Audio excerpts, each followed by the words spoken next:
All right, the recording has been started. Welcome, everyone. It's so great to see so many people on the call tonight. Just a couple of house cleaning things. One is that we have no available spots for sessions between now and week 0. It's so exciting. I'm so happy. Thank you for everyone who signed up to host a talk. Our dance card is full through week 0. I did take February 9th off. That's the Super Bowl. So I didn't know what our attendance would be. I decided I would just take off the 9th, given that it's the Super Bowl on the 9th. Another piece that it was part of the email that I sent out. These calls, especially when we have smaller attendance, mentors do a lot of talking. I'm so excited about how full this room is tonight. I want to make sure that we leave space for the students to participate. I know as mentors, and I'm very, very guilty of this, of just jumping in and offering my 2 cents, but I'd love to have as much student participation as we can have tonight. And then finally, if you're willing to turn your camera on when you're talking, it would be really great. It's always nice when I go to a competition and I run into either a student or a mentor that I know because I've met them on the Sunday night call. So if you're comfortable having your camera on, we really appreciate it. All right, with that, tonight's call is going to be hosted by Afomia Messon. Afomia, I know that you were in here. Oh, there you are.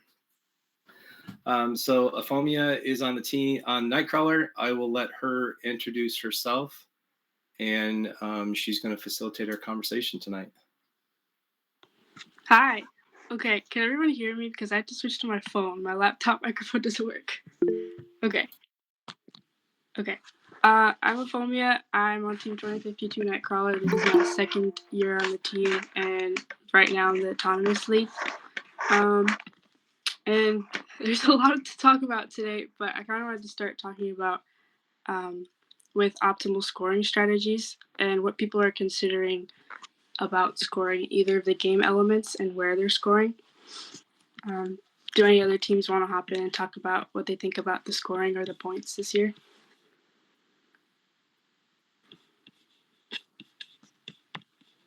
I can start. I'm Dominic from 2491 No Mythic. I'm the Impact Captain and also leading our strategy task force this year, which is new for us. And I think one of the biggest things that we saw that perhaps other people didn't necessarily see is that as the processor is used more, the likelihood of the human player getting the algae into the net decreases. And so if you overwhelm the opposing human player with algae, the likelihood that they scored into the net gets lower and lower. So then that is the most efficient way of getting points at that point, thinking about 6 points per cycle. Even L4 Coral only gets 5 in Teleop. So thinking about if you want to get a lot of algae in the processor, it means that you should probably end up counting it as 6 rather than just a net score of 2. And thinking about specialization in that aspect. When we did our robot paper game simulation, we found that doing a mixed cycler didn't work very well in terms of trying to do both coral and algae at the same time. But I think that might have just been a limitation of the simulation. Do you think that, building on, oh, sorry. Someone else talking? Nope. Okay. I was going to build on what you said about specialization. Do you think that specializing with one game element would maybe make more sense for teams at competitions? Or do you think that would give you an upper hand? Or is there any way that would make more sense to have either 2 mechanisms or a way to interact with both elements? I know for us, we are sort of hoping to do coral specialization with the ability to do algae, especially being able to remove algae from the reef and being able to at least get 2 into the processor for cooperation, because that was our downfall last year, that we didn't get the cooperation points, and That meant that the tiebreaker for ranking did not go in our favor. And so thinking about sort of that as thinking about that, but I think the majority of our scoring will be from coral, given the fact that there's just significantly more coral opportunity and it's faster to score coral.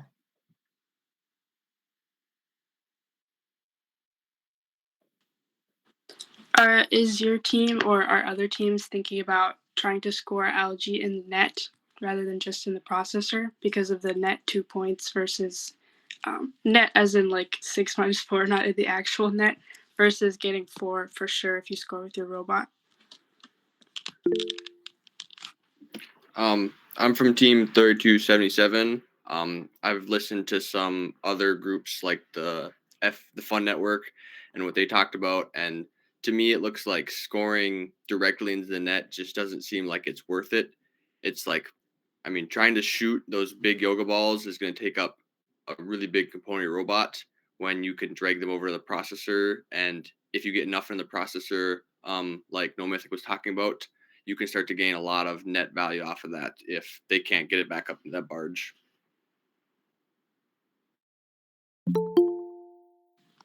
That's true. Another strategy I saw, building off of what No Mythic said about kind of overwhelming the human player, is kind of gathering the algae and then trying to score them all in the processor at the end and kind of overloading the processor so that the human player doesn't have enough time to put them all up. And that also gives you a lot of end game points that aren't really end game points, but you're just scoring them really quickly. For No Mythic, since you're talking about specializing in scoring coral, is there a level that you think you're going to prioritize more than others, or are you going to try to cover all of them? We were discussing that today. We were theorizing that we would probably use a very similar mechanism for levels 2 through 4. And then we were sort of like, well, if we just sort of intentionally miss a level 2, the coral would probably fall down to the trough. And so with further testing, we'll probably end up mostly scoring on level 4, as that's where the most points. I'm thinking back to Charged Up, where everyone was scoring on the highest level, and thinking about that's probably where the majority of the scoring is going to happen. But with the coral link point, I think that it'll be an interesting mix of all 4 different levels, and especially with the kitbot only being able to score on level 1.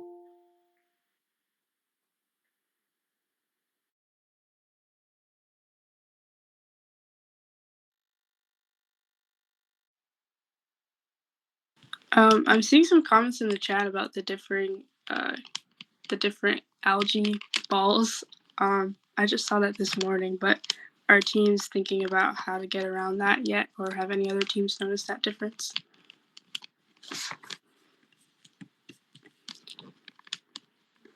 I don't know if we've actually went through our kitbot algae, but I saw the Cheap Delphi post.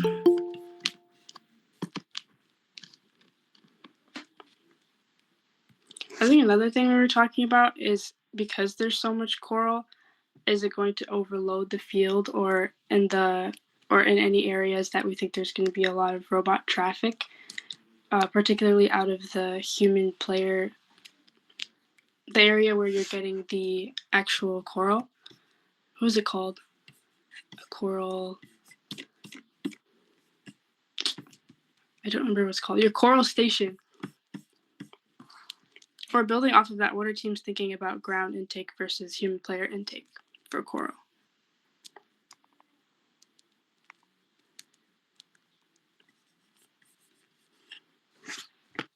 I know we talked about human player intake possibly being able to score in the trough if it's some sort of a particular shape would probably allow it to pick it up from the trough as well as score it, pick it up from the coral station and score it in the trough. But you could also build a different mechanism that maybe goes from human player to L1 through L4.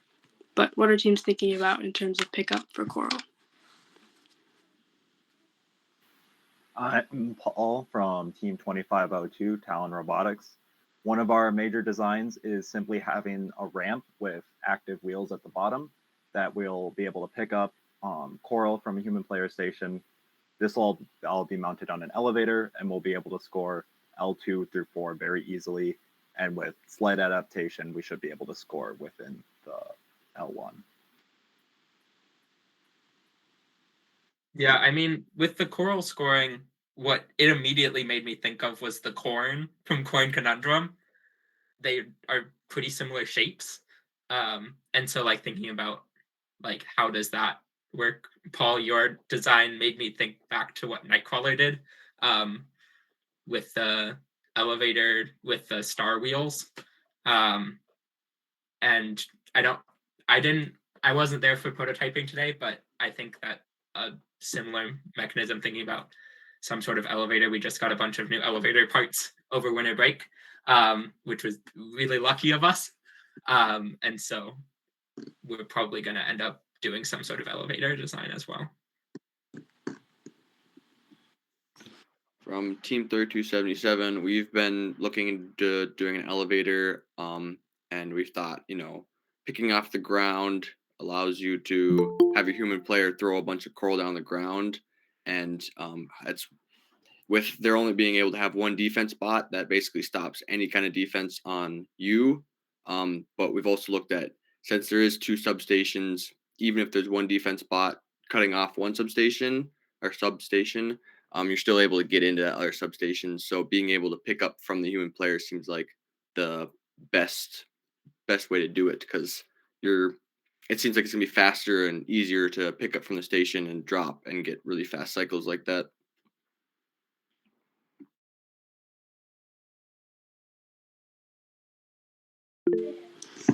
I agree with that.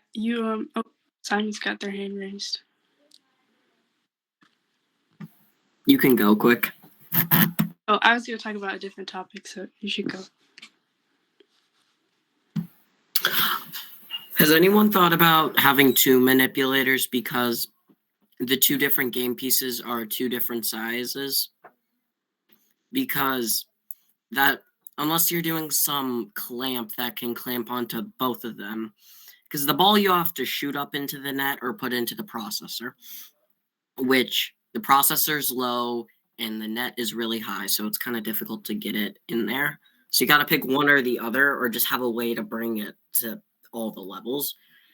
And it's really big, and I don't think you can shoot the coral. Actually, you can't. Oh shoot, something happened. Okay.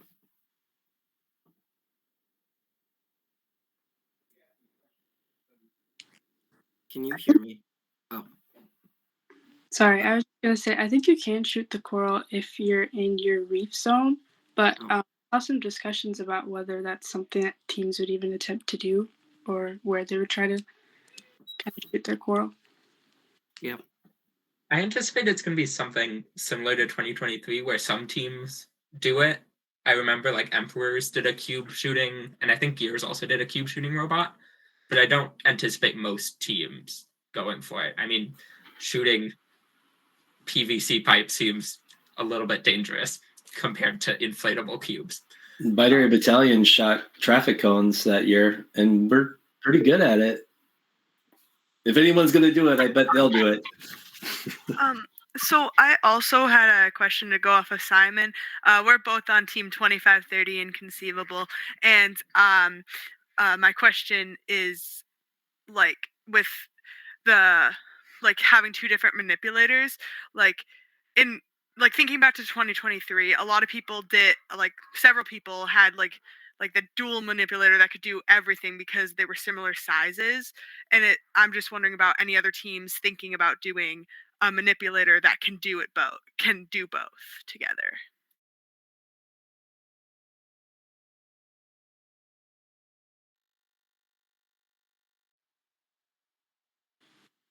2530, can I ask if your team had any ideas of if they would use the same kind of clamping intake mechanism that would work for both, or did you have ideas for whether that would be feasible? So for our current most fleshed out design, we have like a separate coral and algae manipulator that are both on the same elevator. Yeah, the thought was that if we have two separate mechanisms for algae and coral, they can share the same coral elevator mechanism, but that also gives us utility for stuff like in auto if we ever needed to remove algae, if we wanted to pick up all the pipe and configuration during auto, all sorts of different things like that. It just allows more versatility by kind of using the rule that you're allowed to have one of each at the same time.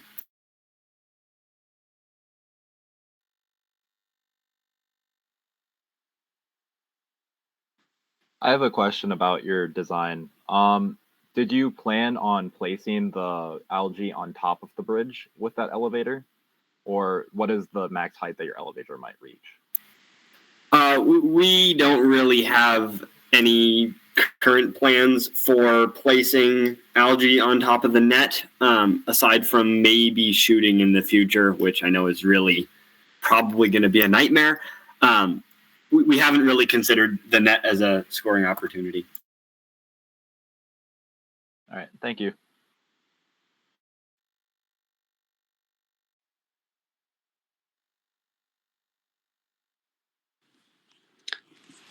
Earlier in the conversation, we started talking about defense and getting around defense, kind of flipping that onto the other side. Do teams think it's worth it this year to do defense? Because there's a lot of rules that kind of seem very anti-defense. Like there's only a 3-second pin count this year instead of 5. It would also be pretty difficult to look through the reefs from the other side of the field. And you can only have one defense robot on the other side, which is beneficial if the other alliance tries to do defense. Because like Briley was saying, you can just go to the other coral station. But do teams think there is a strategy that would give you an advantage in terms of defense?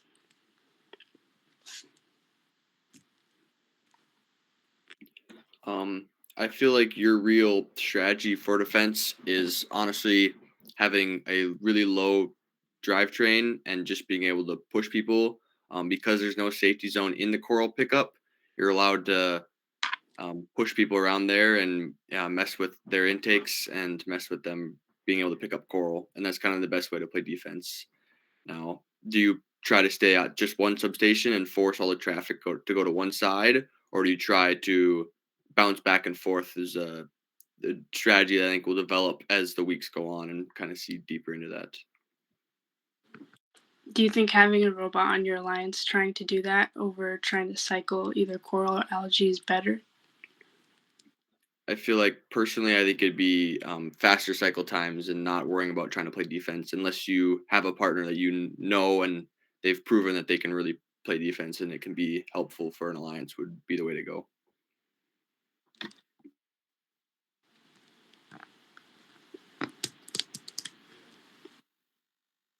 Simon's been raising their hand for a while.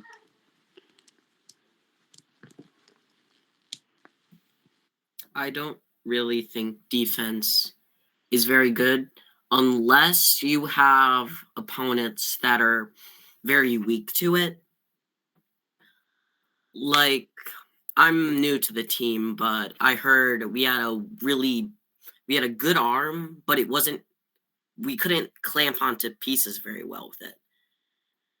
Like, people would just bump us and the piece would come right out. I think this was during, like, Sophie can take over. She knows more. Oh, yeah. So what he's talking about is like back in Charged Up, 2023. We had our gripper wasn't very strong and we weren't able to keep possession of our game pieces. Like the moment we got hit, we drop. So that's like something I think our team's trying to keep in mind, to just like able to keep possession of those game pieces. So if defense does happen, we like don't have to like drop and re-pick up, because like that's a waste of time.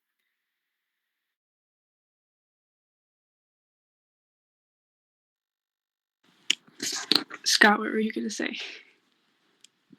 I just noticed something that I had not heard before and I didn't notice until now, but there's no safe zone in front of the processor. So if you're up against a team that's processing algae like crazy, it looks to me like you can just park in front of that thing and they won't be able to process algae anymore. Does anyone else agree with that or think that isn't a valid option? I was actually just thinking the same thing, Scott. I think the only concern I could see with that is that you could easily be pushed into the opposing barge zone. But that's not a penalty. You can't force another robot to make a penalty.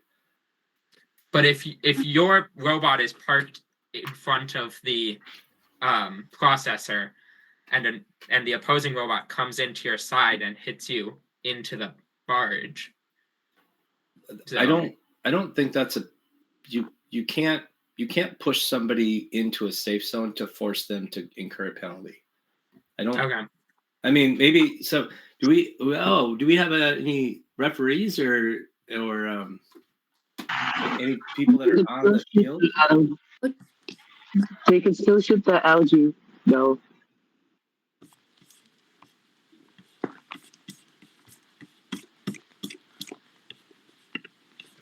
Now, actually, on the same time, you're handicapping yourself if you have a good human player that can get it up into the barge. Yeah, touching on that drawing penalty thing, it's kind of a gray zone. Thinking about last year, the safety zone in the source, it's kind of like depending on how close you are. Like if a robot has, it's maybe a foot away and you come in, you're bumping them into that safety zone. I've seen refs call penalty on that. But now if you're like very clearly shoving a robot and they have no way to get out of your way and resist it, then they won't call a penalty on that. And I've seen both ends of that.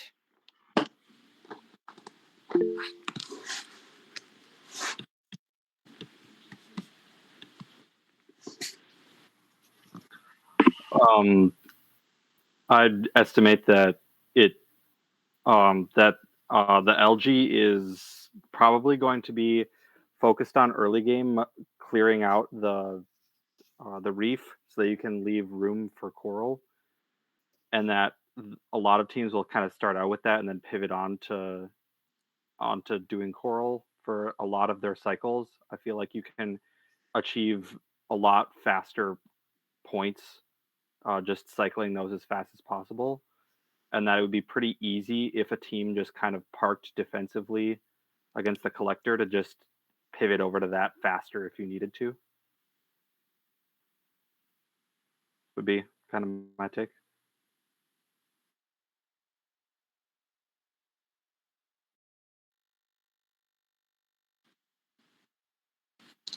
Yeah, I agree with that. At the beginning of the game, at least, it seems like you'd want to have robots that can do L4 or just really fast cycle L1, or you'd need some robot that can take off the algae from the reef. I think regardless, you'd need some robot that is able to remove those because of even if you had co-op, it's 3 levels with 3 coral, but there's a certain 3 number. levels with 5, but even with the algae in the reef, you have 6 open spots on L4 and 6 open spots on L2. So without removing algae, you can technically get the linking point with co-op, but I don't see how you would get the co-op bonus without removing the algae from the reef, because unless you're a robot, unless one of your alliance partners is a robot that'll take the algae from the floor, which is possible, but I don't necessarily see likely.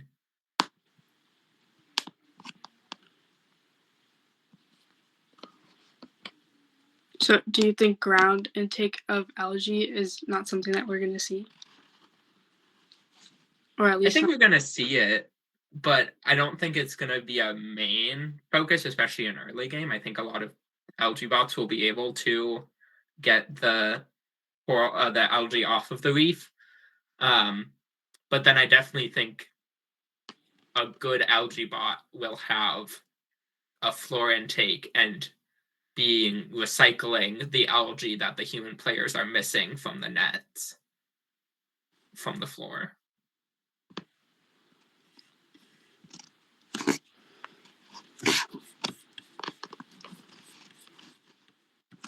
Oh, we had a comment about the barge penalty.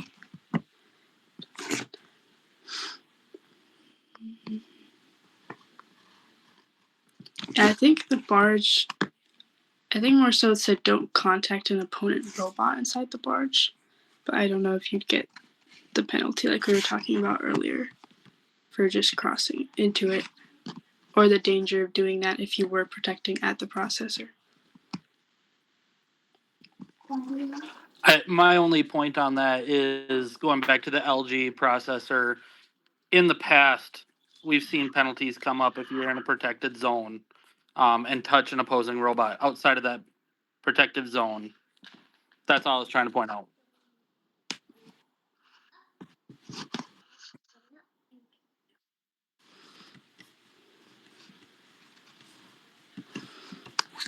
Another strategy topic. Oh, Simon. The end game with the climbing, it's from what we discussed, it's very beneficial to be able to do the deep cage because you're able to, you can do the deep cage and then for a ranking point, just one more teammate needs to park. That's one ranking point. It's pretty good. But the deep cage is also just 12 points flat, which is enormous from what I can see. Especially, it's just really nice to have one robot scoring all the way until the end of the game and not having to worry about, we need 2 people to do shallow and 1 person to park to get the ranking points still. It's just really nice, especially if 2 people can do shallow, it's very good. 2 people do shallow and 1 person parks. It's, you also get the ranking point in that case, but 1 person, all 3 people have to go climb and 1 person parks, or 3 people do shallow, it's 18 points. Still ranking point. It's nice, works. Not as well as deep though. But deep is also very difficult because you only have 3.5 inches to work with floor in the bottom of the cage, and you can't latch on to the top of the cage, so it's very difficult. But it's very worth it too. Somebody else can go now. I've talked a lot. Talking on hanging on the cages, we looked through the rules, and I'm curious if anybody else has seen a rule about magnets. I've never seen a bot that had a magnet on it, and so we're curious if magnets are legal or if they're not legal. I think magnets are legal from what I saw, but my concern, and the experts in the room can say something, is if you have 2, 3 robots using magnets, would that cause any possible interference to the field electronics? You know, because when people start seeing it being effective, and everyone starts to onboard magnets on our robots, just something to think about. I think I also saw on Chief Delphi that it might be difficult to purchase a strong enough magnet. Quite a few of those electronic magnets are more than $600, and so thinking about where you would purchase one. You are also limited to 20 amps for a electromagnet.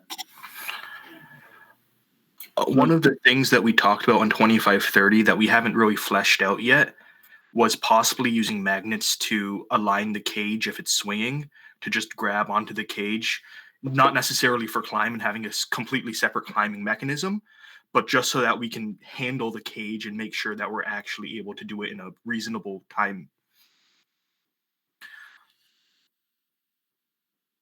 Yeah, that was one of my thoughts too, is that magnets might really work for kind of getting it into your grabber. So if it's swinging, the magnet can kind of grab it. Jeremiah, go back to your initial question about interference. I'm pretty sure the only scoring sensor on the field is the processor. Everything else, I think, is scored by humans. So I don't think there's much of a chance for interference. The other thing about the low cage that I thought about would it, you know, the buddy system, would that be something that a robot can have an ability to have something on their robot pass it through the deep cage, and then that other robot, I don't know. I've seen teams doing crazy things when I look at past years robots. What do you guys think?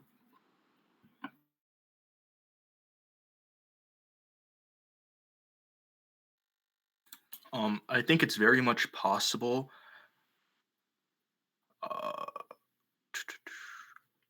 I think the wording that they use to allow buddy climb is to qualify for points, you need to be in contact with another robot that is qualified for cage points. So I think that explicitly allows buddy climbing, but for deep cage, it's going to be a real struggle, especially with center of gravity and making sure that you can stay proper. The robot, each robot also does have to contact the cage for cage points. So that might make buddy climbs difficult. Another risk with buddy climbs is that you're not considered climbed if you're touching the ground at all, whether it's transitively or just your robot. So if the buddy climb doesn't go well or some part of the other robot's touching the ground, you wouldn't get any of your points.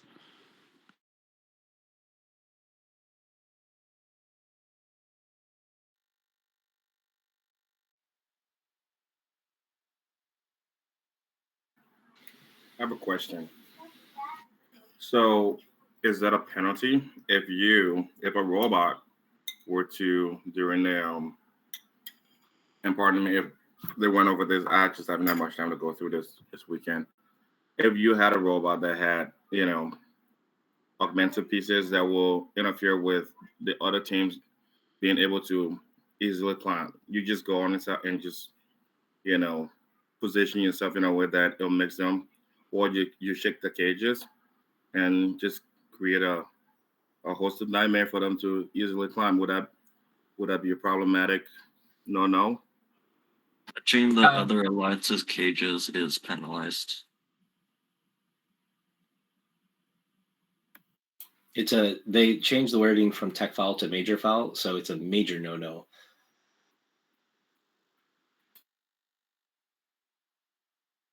Yeah, that's a good point for your own cages, but just overall, you cannot come in contact with your opponent, opposing alliance's cages. One quick note on magnets from the discussion a minute ago, before that topic is just lost to time. Steel pipe is usually 304 or 316, which is typically not magnetic. So once someone buys a cage kit, it's probably a good idea to check how well that works and maybe post about it. The other thing to think about with that is your gyros, how it will affect your gyro. That's a great point. Yep.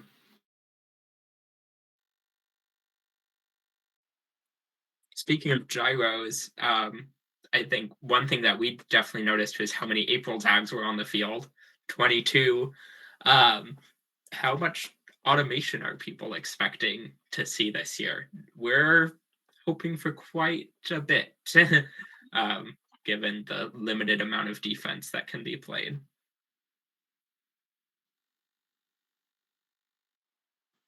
Yeah, it would seem to me that it would be pretty likely a lot of teams will end up having automation for I'm a mentor for 7850. I was recommending to our main programmer that he implements something along the lines of press a button and it auto aligns to an April tag every single time you want to score on the reef. Yeah, I think honestly, you take your driver stations, just make them all just one button. We'll just have our programmers do everything. You just press the button and we'll just know what to do. Find the nearest April tag and perform whatever task. It'll probably be key on the back side of the reef because vision's going to be very impeded. So you're going to definitely want to use it for alignment on that side. And you have to have 5 per level to get that ranking point. Yeah, we were definitely thinking some sort of button board or tablet or so, and thinking they already labeled all of the different reef points for us. So it would be A4, B3, F2, right? thinking about all the different parts of the reef. Yeah, we on 2530 were thinking of also doing a button panel similar to how many teams did in 2023 for selecting cone and cube placement. I'm wondering what other people are thinking about identifying which pieces have already been scored and working between your alliance on how to determine where to place things.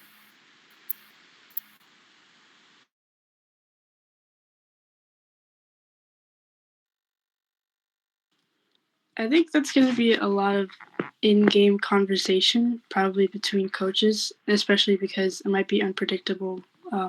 This like the cycle times or where people are picking up their coral. Even if you start off with an original strategy of like, okay, this robot's going to try to fill up L2 and this robot's going to go for L4. I feel like a lot of that is just going to be seeing what gets filled up in the time that you have on or left. I guess I have another question in that regard. How are teams and drive teams specifically identifying each piece on the reef? Are you using like the field management system of letters A through L, or are you numbering them, coordinate directions? How are you identifying what's what? If you got that far.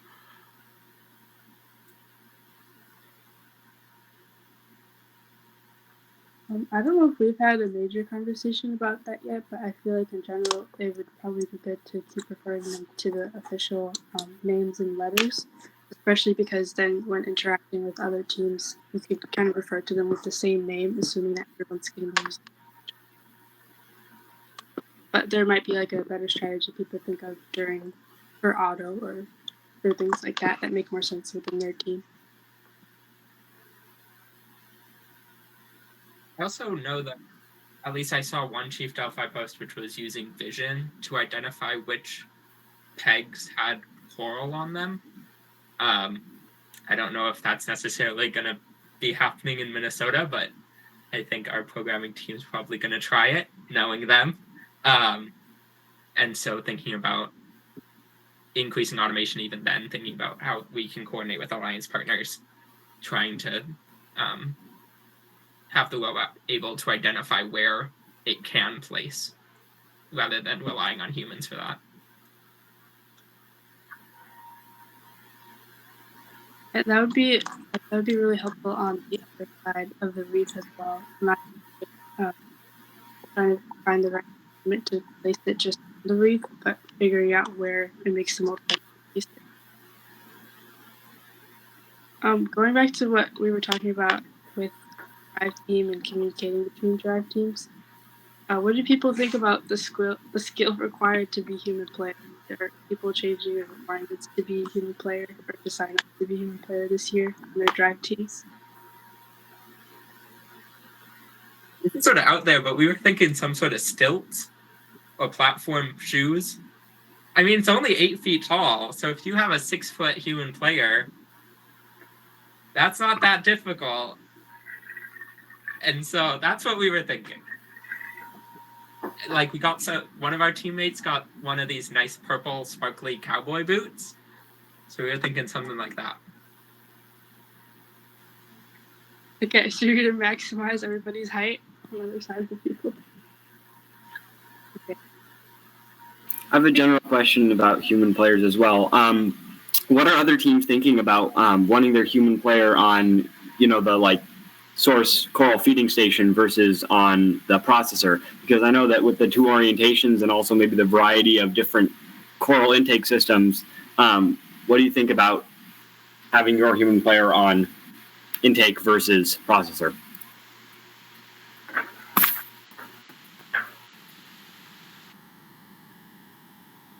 I feel like depending on where you like, the person you want in the processor is someone you want to be pretty good at being able to score, because going from the other team netting only 2 points to them now netting 6 points from every algae they score, if your human player is missing them on the processor, can rack up really fast. So you want to make sure that of the 3 teams on your alliance, that you have the strongest human player on that processor for who can score them up in that net. We are going to be definitely focusing to try to get our human player at the coral station. Though I don't think our robot is really going to have difficulty with other people loading it. It'll probably be just slightly so faster that if we have one of our own teammates loading it. I think an interesting thing will be in autonomous, thinking about that will require really precise timing. Thinking about, when do you drop the coral? Because the human player can load the robots during autonomous, which is new. And so thinking about if you have a really strong autonomous program, you might want to have your human player at the coral station just so that they can make sure that they're doing the timing right. However, I think that also then points to that it would be really nice to get a sensor on that intake to be able to have your robot wait at the coral station until they know that they have a coral in autonomous before leaving.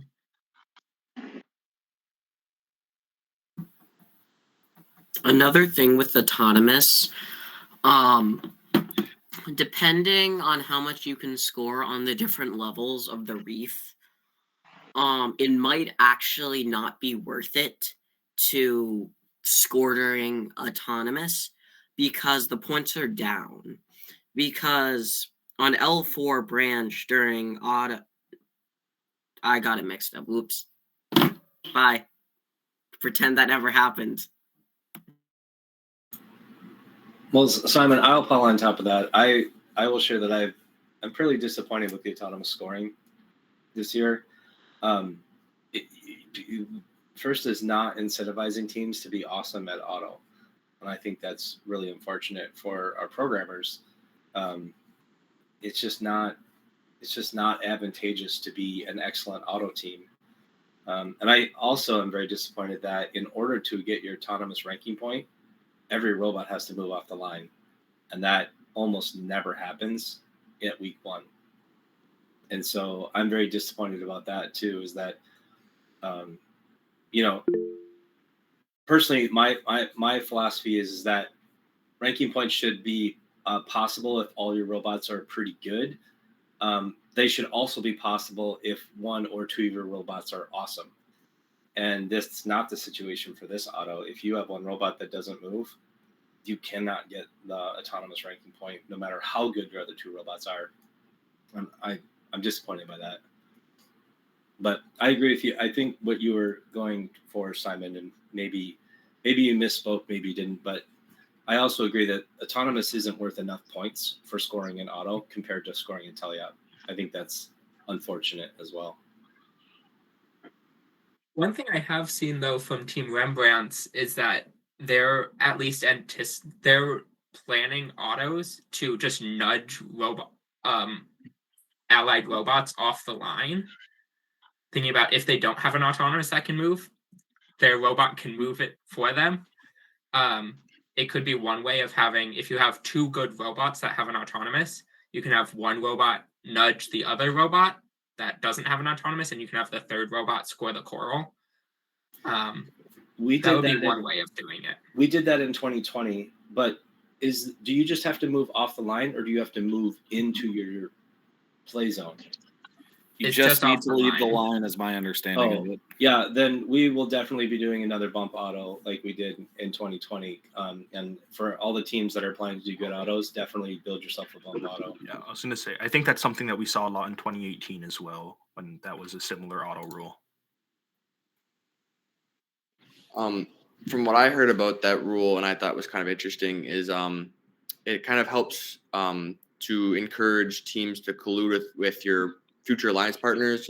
Hey, do you have an auto that works? And if you don't, how can we help you get something that works? And kind of collusion during the tournament there, which can be difficult, but it does help in that aspect. Or if your robot's broken, hey, how can we help you get up before this match so we can at least try to get this ranking point?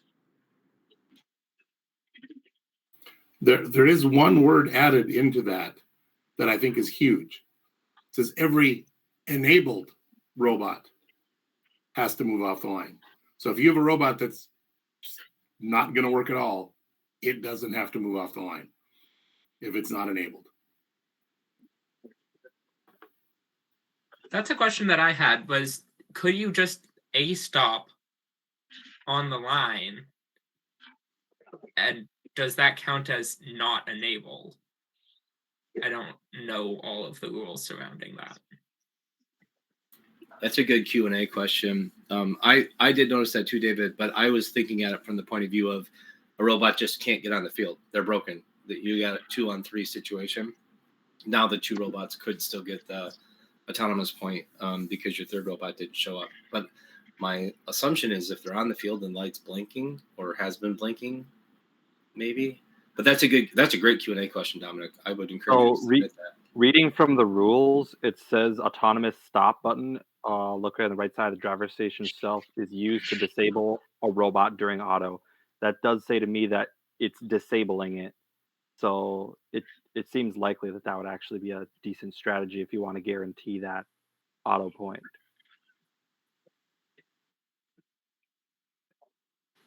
Another auto question. The algae in the reef, are those randomized at the start of the match, or are those going to be in the same spot? Those will be in the same spot. Okay. And they alternate between L2 and L3. Essentially, you couldn't score L3 without removing them.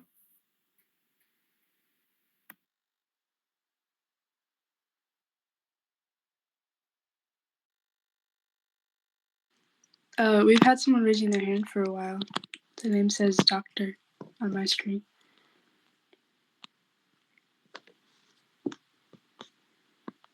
No? Dr. B, get your hand up. Dr. B, I don't think your mic's working. Oh yeah, they are unmuted right now. Yeah, he's one of our mentors, so.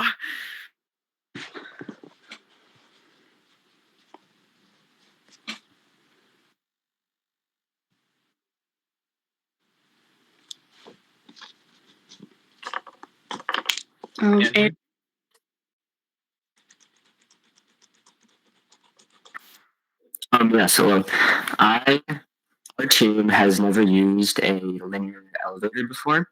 So we're wondering what off-the-shelf parts or what DIY solutions there are to making an elevator, because elevators are seen to be pivotal this year.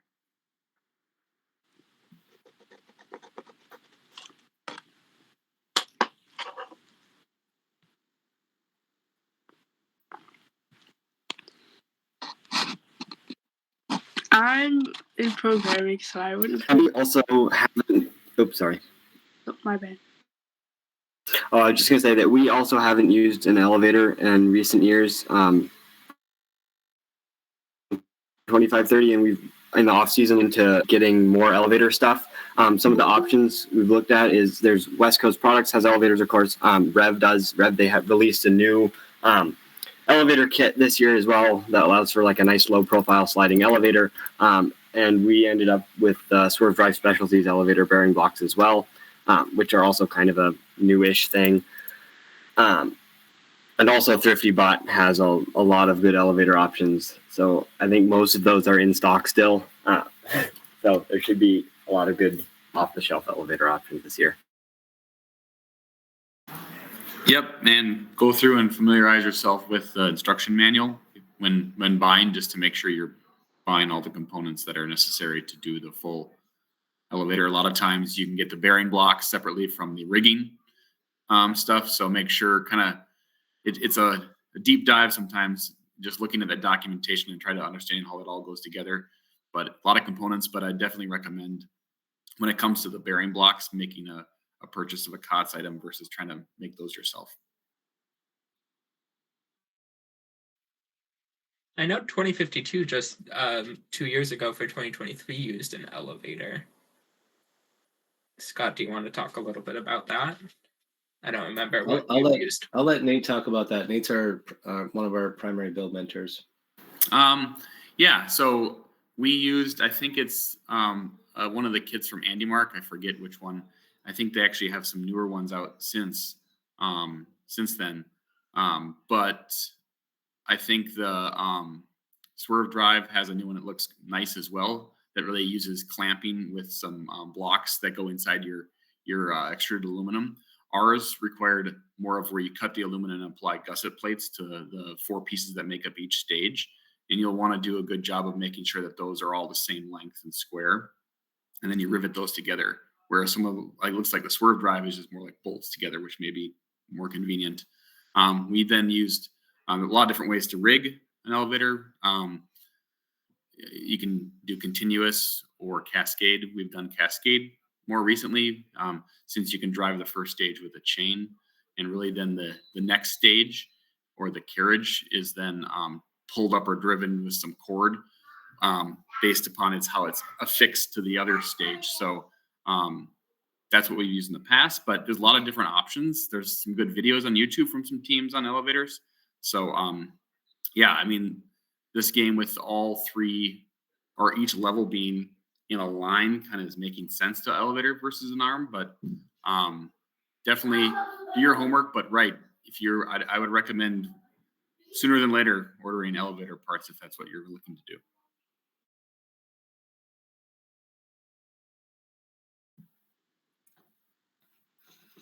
Speaking of ordering stuff, I guess I was wondering about like game pieces. How are everyone doing on like manufacturing those? And did people get their cage orders in soon enough? I think I saw somewhere that they sold out in 4 hours. So most of our game pieces we actually made ourselves. The piping, that's very easy. And then we have a connection that someone on our team is able to weld. So we're actually building our own cage.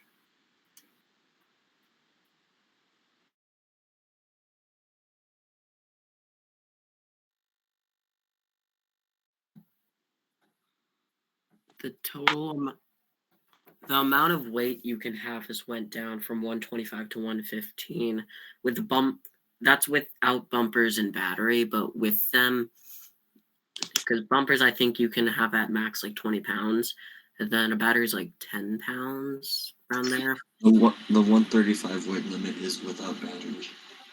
Huh. Yeah, 135. That's why I'm saying bumpers are like 20 pounds. But without battery, with those, you can probably only get it to about like 140 something. So stuff still gonna break off if it's not secured properly. So just to keep that in mind with weight budgets. Kind of continuing with that bumper weight thing. We kind of discussed it a little bit. Is anybody else thinking about maybe trying to use limit for ballasting or keeping CG low?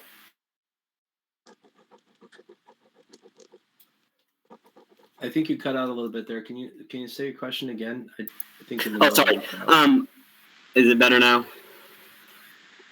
Okay, good. I was just wondering if anybody else has thought about using that 20 pounds that you can now really have for bumpers to kind of ballast the robot and try and keep the CG low with bumpers being kind of towards the base of the robot generally.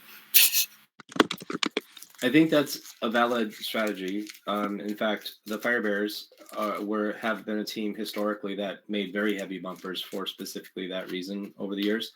And I want to point out too that bumpers aren't limited to 20 pounds. You can have 80-pound bumpers, but your total robot weight can't be more than 135.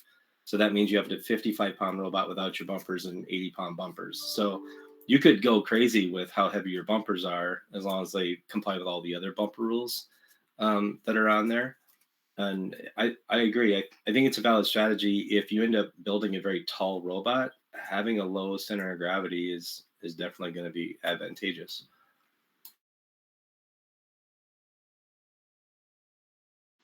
Another thing about bumpers, we were discussing that the backing doesn't appear to have a height limit. Would that allow you to feasibly make a large board out of your bumpers that could be used to, say, shield electronics from certain game elements or other robots? Yep. Your bumpers can be as tall as you want them to be this year. So you could have 3-foot tall bumpers attached to your robot going all the way around the robot if you wanted.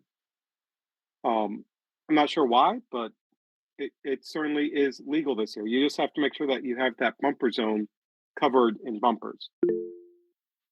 You want those 3-foot bumpers to protect you from those big, heavy steel swinging cages.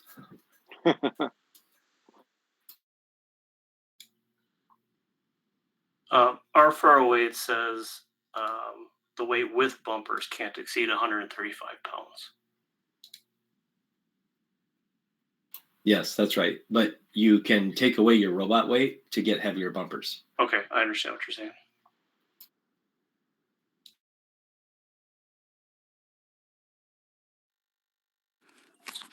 Would it be cool to go back to auto questions?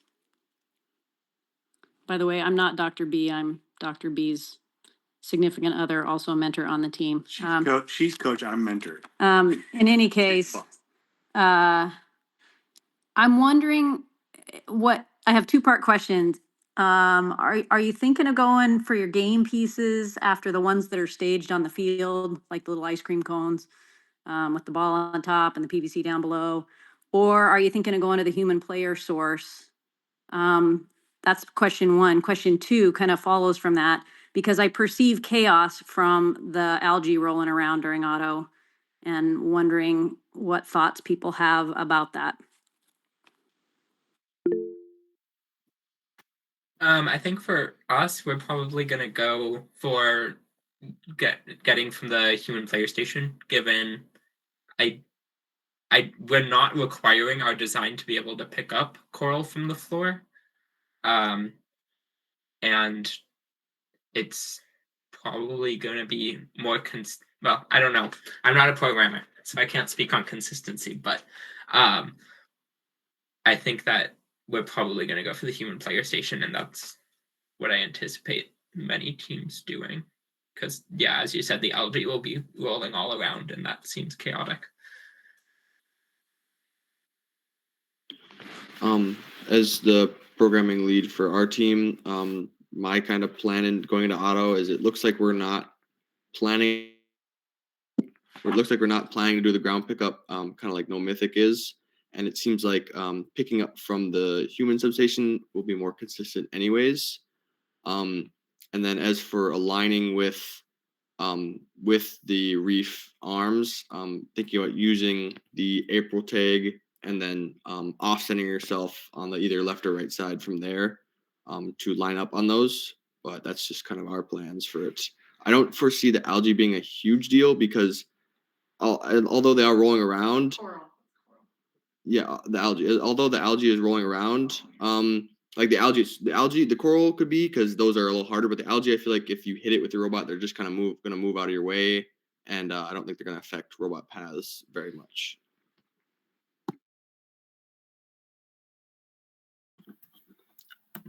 With protecting your robot from the game pieces, like those balls, if they get if you get hit by the algae or something, like you take it out of the reef, it falls on top of your robot. Something tells me that's not going to go well. Also with the coral, when you're getting it from the coral station, you'll also still have to catch it. If you have a good human player, that won't matter as much. But if that gets hit, if that gets stuck in your robot, this is not going to be a good time. So you have to think about, you got to think about protecting your robot from the game pieces, even though you're supposed to get the game pieces. And remember, you probably are going to have cameras on your robot, so you have to be careful by that. You also have to be careful that it doesn't knock your cameras off or something. Yeah, adding on to the grabbing coral from the coral station and the accuracy of that, looking at some Robot in 3 Days videos, it looks like those do bounce in very unpredictable directions if you do not grab them directly from the human player or let them drop. So missing one from the human player grabbing it may create some motivation to have more of those automated tasks like lining up with vision and preparing your robot to receive the coral with vision.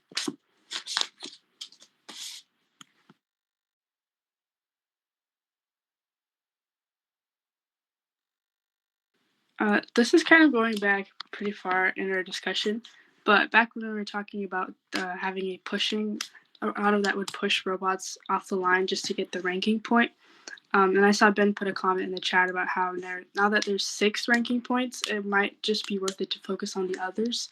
And building off of that, I was wondering what people were thinking about the ranking point situation this year, or in particular, if there's any that teams think they're going to prioritize getting over the others. Especially because just because there's so much more ranking points, each one is technically worth less. Like last year at very high level competition doing a trap was pretty helpful just because it was an in-game ranking point and there weren't that many of those compared to this year where there is a significant amount. So if you're not getting the auto one, you can focus on getting the barge one, etc. So yeah, I'm just wondering if people are thinking about ranking points or prioritizing any over the others.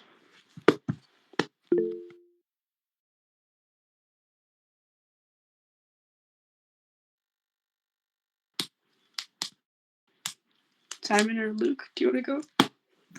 Luke, you can go. I was looking at a few of the ranking points. I think some of them, there will be some opportunities where you just can't get them, and some of them are kind of gimmies, like you will get them. For example, the autonomous one, I feel like that's pretty easy to get. That's what I was thinking. I think there's more of them, but they're not necessarily as difficult to get as they've been in the past.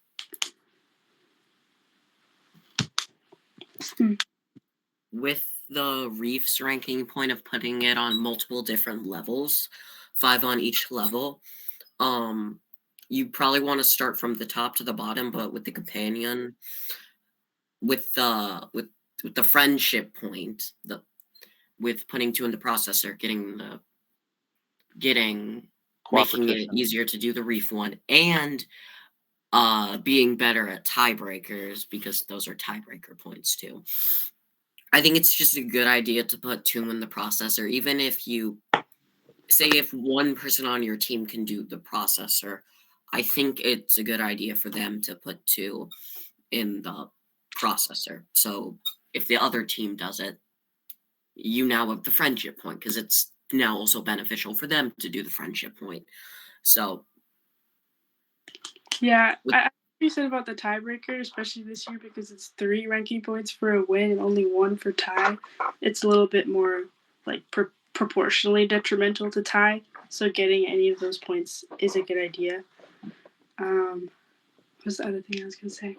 But like No Mythic mentioned earlier, it's also probably a good idea to get the co-op because you can technically get all 3 levels without knocking off any algae from the reef, even though, again, that's kind of a strategy discussion of if you'd want them off anyway to score them in the processor.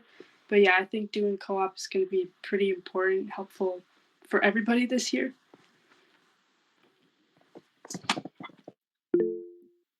How many points we can get from the calls? Like, what do you mean by that how many points we can get by putting our calls on top and then to the bottom? Do you mean like how many points for scoring the coral on each part of the reef? I have the list open. I can answer that. No, how can we how many points we'll get if we'll put on all of them? Oh, if you put it on all of them? Do you mean for getting... Well, there's 1 ranking point that you can get if you have 5 or 3 for co-op on each of the levels. But it looks like in Teleop, on L4, you get 5 points, and then it's going down by 1 as you go down. Yeah. Is that your question? Technically, there isn't a hard... I don't think there's a hard limit on L1 on how many you can actually place in there. It's more testing would have to be done on like how many you could cram onto each side. You can also stack them, so yeah. I think we calculated it out earlier today, and it's somewhere around 120 or so, but that might be a low ball. 120 total points from the reef? Yeah, from coral placed on the reef. My math comes out to closer to 168. That sounds more right. Because you can get 12 on the top 3 levels, 12 times 3, and then roughly about 12 in the trough as well would put you around 170. Well, theoretically, if you score on all 12 pegs of the upper 3 levels during auto, which is pretty much impossible, you get 204 points. So that's like probably an upper bound. Thank you, Arden. That'd be some really good autos.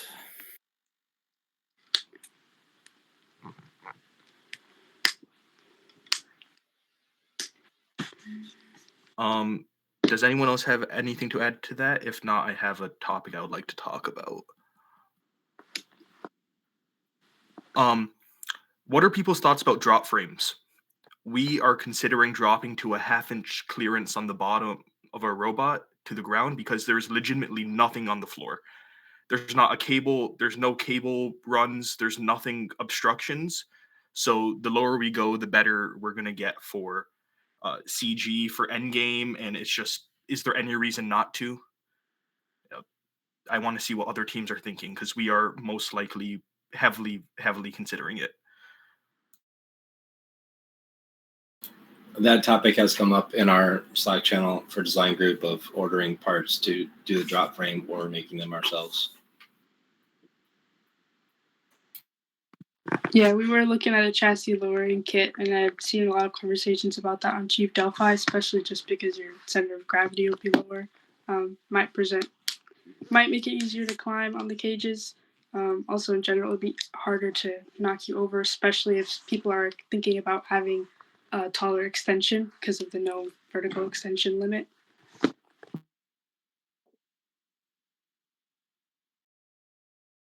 Yeah, we were looking at some kits too. I think it came out to 30 a corner for swerve modules, and we just decided I think we're just going to machine them in-house if we do with some 80/20. Same thing, cheaper for us and probably quicker. Yep, that's what we said too. It was 120 total for the lowering kit, which is kind of crazy.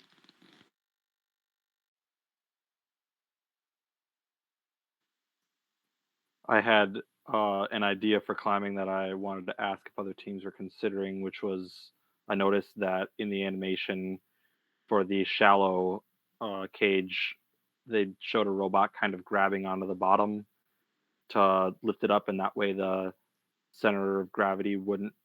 It would be a little bit easier to kind of have a more balanced hold as opposed to kind of grabbing it from the side and having a lot of swinging. Have any other teams considered doing something similar on the deep one, where you kind of bring the cage into the center of a robot, maybe leave the center of your robot open, kind of like a donut, to get really good grab on all sides of it? That is something that we considered very heavily. Day one was Donut Bot. And then we realized that a hole that big in the center of a robot really constrains everything else, and it's very hard to get CG right. And we are probably leaning away from it and looking for alternate solutions.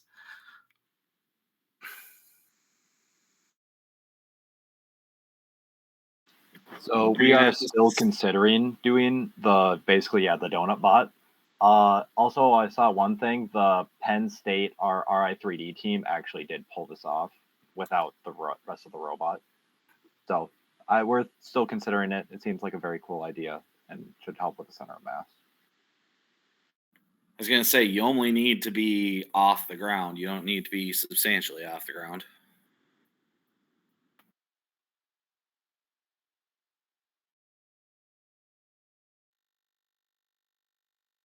I had a question considering autonomous function during teleop, or just strategy in general. Do you think that removing algae and placing coral in the same extension will be a strategy?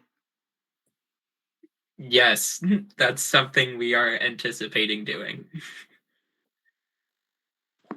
Yeah, I've also seen multiple robot in 3 days designs where they have the same type of mechanism where they're able to score. One in particular, they had a kind of a notch where they were able to intake with a wheel the coral and also outtake it onto the actual pegs. And then at the same time, that was attached to a bigger wheeled kind of grabby claw contraption that could at the same time take off algae. So I think that's good, especially for, like we were talking about, taking algae off of the reef might be considerably important later on. Also with packaging, that makes it easier if you are trying to put a hole in your robot. How many points you can get with the algae? Algae in the processor and is 6 points, and in the net it's 4 points, and it's the same for both autonomous and teleop. But you can also consider scoring in the processor as net 2 if you think that the human player will make it. So that's kind of where the trade-off is in terms of scoring algae.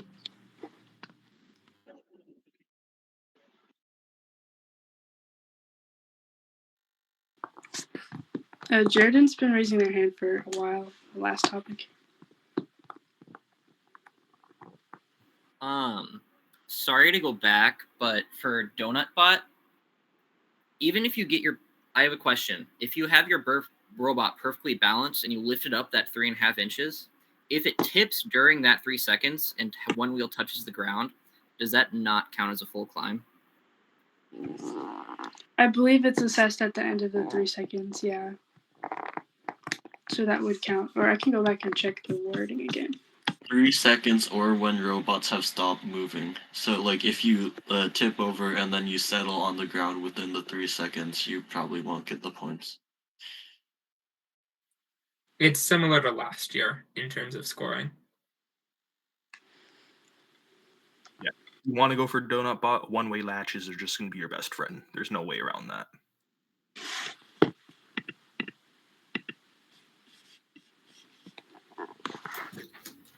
I have a comment on the cage. I'm going to use this cough drop wrapper as an example, but if you're planning to climb and you tilt the cage at a 45. I made an analog today out of wood and PVC so that our students can see just how big it is and stuff. And I was looking at the design, and that's only 1/8 inch steel, plate steel on the top. And it's a gigantic, I don't know, 3/4 inch eye bolt that's going through that 1/8 inch steel. If we're putting 135 pounds on that eye bolt with the cage at this angle, that's going to seriously distort that top piece of sheet steel. And so I think it'll be interesting to see how much that changes, how high it is off the ground when that eye bolt starts twisting up the top plate, or if FRC is going to do an update and say that they've reinforced the top of the cages. Because if people are, I did see I don't know, I think there was a Lego Robot in 3 Days Lego model where they tilted it to climb. If you put that kind of torque on that piece at 1/8 inch, I think that we're going to see that top piece twist, which is probably going to push the whole thing out of square as well. So it'll be interesting to see how well those cages hold up. Can we like hold on the chains or something? Or we can only do it on the cages? You can only hold on to, you can hold on everywhere on the cage except for the top of the top plate and the chain / eye bolt.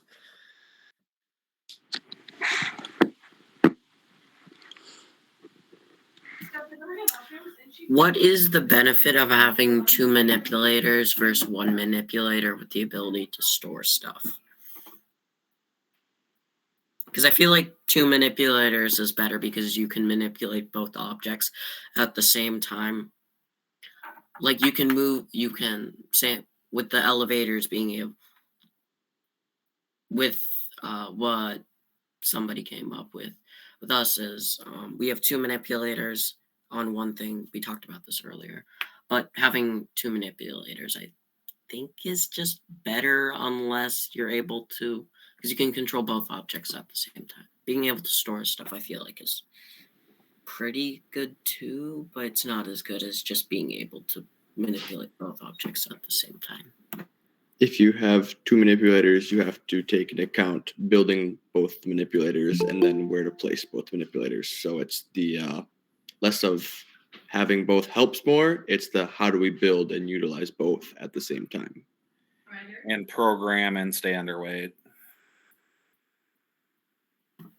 And deep cage. If you want to do that too with 2 manipulators, that's just a nightmare and a half.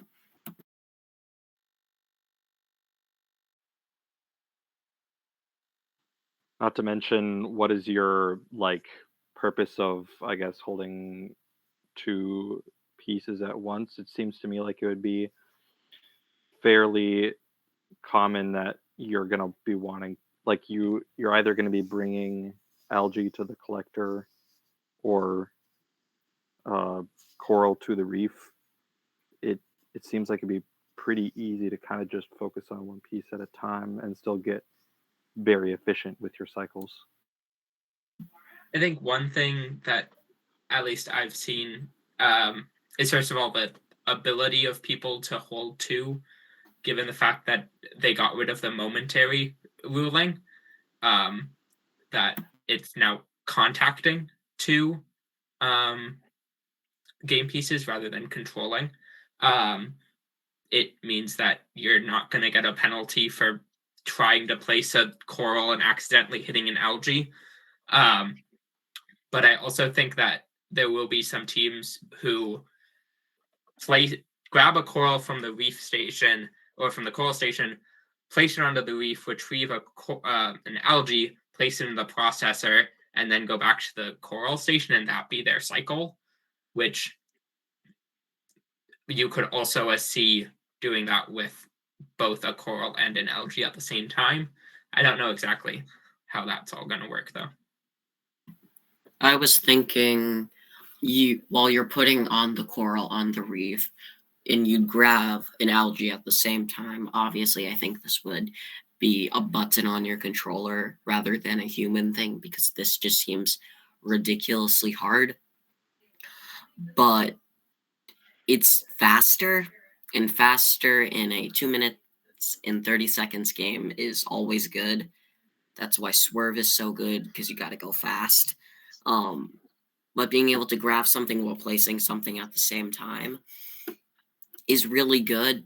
If that's the only reason, it's okay, because I think is it 6 algae? Or how much algae is on the reef? 6. 6, all right. Being able to do that 6 times is really nice. Say you do it 6 times, which you probably won't, because you'll have probably an alliance member who can do it too. It's just nice, which is good. Yeah, I mean, assuming that you still have the 6 that you started the game with once teleop starts, you could probably kind of split the reef in half if someone is doing those triangular cycles that Dominic was talking about, going from the coral station to the reef to the processor, although that is one side. But on the other side, you could do kind of the same, knocking off the algae and then going back to your coral station.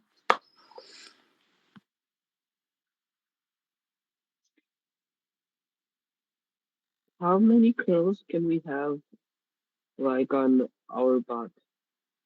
1 of each game piece. No, not like from the start. Like, how many we can get? Like, how many pieces we can get on a robot? You can only control one of each game piece at any given time. You can have 1 of each. You can have 1 coral and 1 algae at a time. You can't have 2 coral at a time. You can't have 2 algae at a time. 1 of each. Does it say anything about like holding on the cage like one time, or how many times we can hold on the cage? Do you mean like attempted climbs on the cage? Yeah. I think technically you could do it however many times you wanted, but other than end game, it wouldn't really make sense just because of the time that would be wasted. I'm sorry, am I understanding your question? Yes.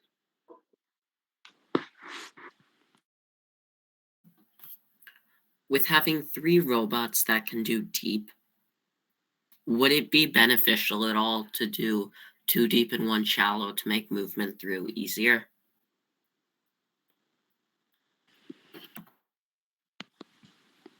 I think that it wouldn't necessarily be, due to the fact that, first of all, the cages are 4 feet apart from each other. And so if you have a little bit narrower bot, you're able to fit through with some precision. And also, at least our team is not anticipating crossing to the other side of the field.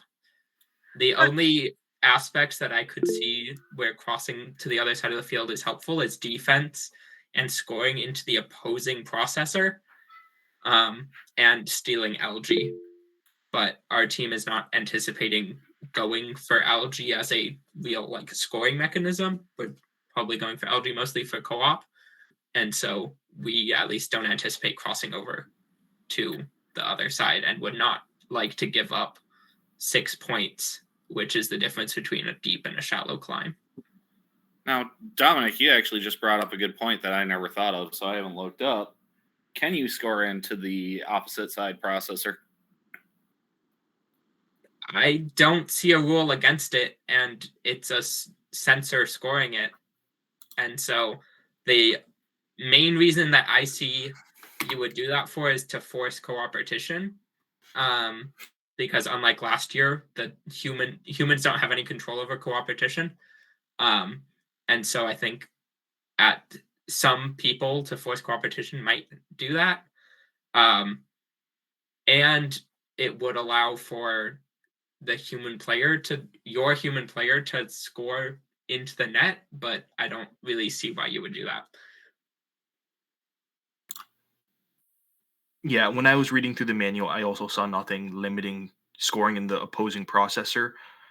The reason that you would is cooperation, and you're giving them points, but if the cooperation, in your opinion, is worth it, then I did not see anything that limits that. Since defense isn't really a big thing in this game, I would feel the most beneficial thing to do would just be points, because it's not beneficial to make a pure defense bot when only one person can be playing defense at a time, and you're facing 3 bots that can do points. They're very good at points, and you have 2 bots that can only do points because the other one is just good at defense and can maybe pick up coral or algae. But I don't really see a reason to make a pure defense bot or defense bot or specialize in defense at all. I kind of disagree with you there. I think in terms of final alliances, I feel like it's going to be difficult having 2 robots scoring from the same coral station, especially with very fast, very good robots.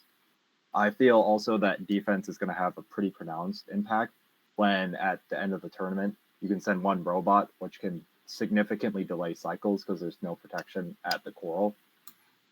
I also feel that, with such a short cycle space, you're able to crowd that zone a lot more and be able to delay more and more cycles versus last year, since the cycle was the entire map, you had plenty of time to avoid people, and I feel like there's not going to be any of that this year. Is there any strategy in stealing opposing teams' algae? Not from the reef, but from the ground. There's a limited amount of algae, so unless you're purely going for algae, that works. It's not the best thing ever, but it works technically. You can't take it off the reef. You'd have to get it off the ground. Actually, is it you can't take it off the reef? I thought you can't put algae back on the reef, but you can remove it from the opposing alliance reef. Is that correct? I didn't see a rule saying you couldn't take it off of the opposing reef. I only saw something that you can't put it on the opposing reef. You also can't take coral off the opposing reef. But I feel like they would have included, if they included rules about removing coral from the reef, but didn't include a rule about removing algae from the reef, I don't anticipate that. I'm just gonna quote G411. Do not put algae on their reef. A robot may not deliberately put algae on their opponent's reef. Mm-hmm. Resulting in a deliberately, which would result in a major foul or yellow card. Wouldn't it? Going back to like taking it off the reef, off the opposing reef, wouldn't that kind of be like a really big risk? Because it's a safe zone for the other team, so going in there, they can just like go up to you and then you get penalized. So. Yep, especially because it doesn't matter who initiates contact. So if they see you over there trying to take an algae off, it takes 1 touch and you're already getting a penalty that you could have very easily avoided. I was going to say it's a safe zone, so yeah, thank you for pointing that out. So what if for defense, if an opponent alliance has a defending robot, do you think it would be better for you to go defend, if you were a defending robot, to go defend on their side, and you have both alliances have a defending robot on the other side, or would it be better for you to try to stick and try to prevent their defense robot from interfering with your alliance? The main scoring zone for this is the reef. That's a safe zone, as mentioned earlier, for your side. So they couldn't do that much obstructing unless they're blocking the coral source, which is that a safe zone? I don't know. It's No. not? All right. I think that also presents the challenge. First of all, you're tying up a robot that could be getting points in defending a defending robot. And then again, like we talked about earlier, because that's such a limited space, it might do more harm than good if you're having kind of two robots battling it out between the cycle zone. So that's also something you have to think about. Yeah, that would, because now you have two robots obstructing your way through, because two robots are battling. The other two are scoring, but it might get in the way of you. So at that point, it might as well be you go to the other side. Because now it's 1 versus 2, 1 versus 2. Because of 2 scoring and 1 defending on each side. So I think that's kind of, if a robot's coming over to defend, you might as well go defend at that point. I think that's an interesting scenario. I also think there's, because there's only one robot that can come over to defend, there's probably something else that robot could be doing, like processing algae or going to a different side to pick up coral off the ground, because there will probably be coral on the ground, whether from the trough or not. I want to hop in here. It's 8:30. I'd like Sophie to be able to make her comment, and then if there's any kind of things that we want to wrap up with, I think would be a good time to do that. So Sophie, you had your hand up. Can you?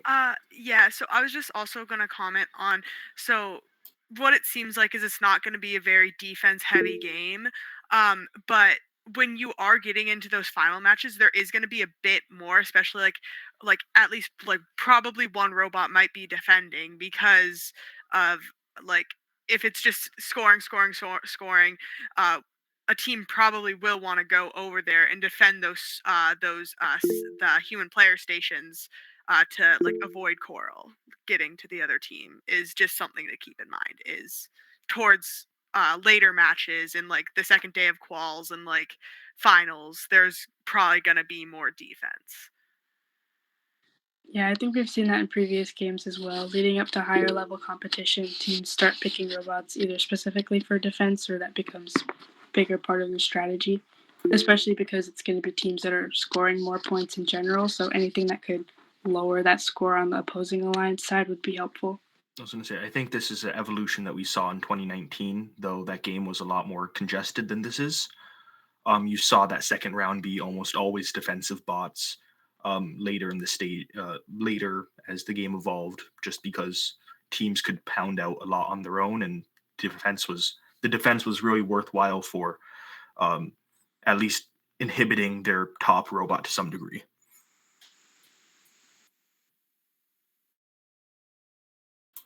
All right. Do we have any final comments or last minute questions anyone who wants to pop out before we wrap up? All right. I want to say a huge thank you to all the students in our call, and a huge thank you to Afomia for leading our conversation. Thank you very much, Afomia. I'd love to have everyone back next week, and especially all the students who are participating. You guys did an awesome job. Next week, we're going to continue this conversation, but instead of focusing on game strategy and what we kind of learned about how the game might be played, next week we can continue some of this stuff, but I think we'll be starting to talk more about robot-specific type things. I'm sure all of you will be doing prototyping this whole week, and we'll come back and we'll talk about what we learned about prototyping, how difficult it was to do this or that or whatever you may have found in the Robot in 3 Days videos that you really liked. So once again, thank you very much, and I look forward to seeing everyone again next week and all the weeks to come. All right, have a good night, everyone. Thank you. Good night.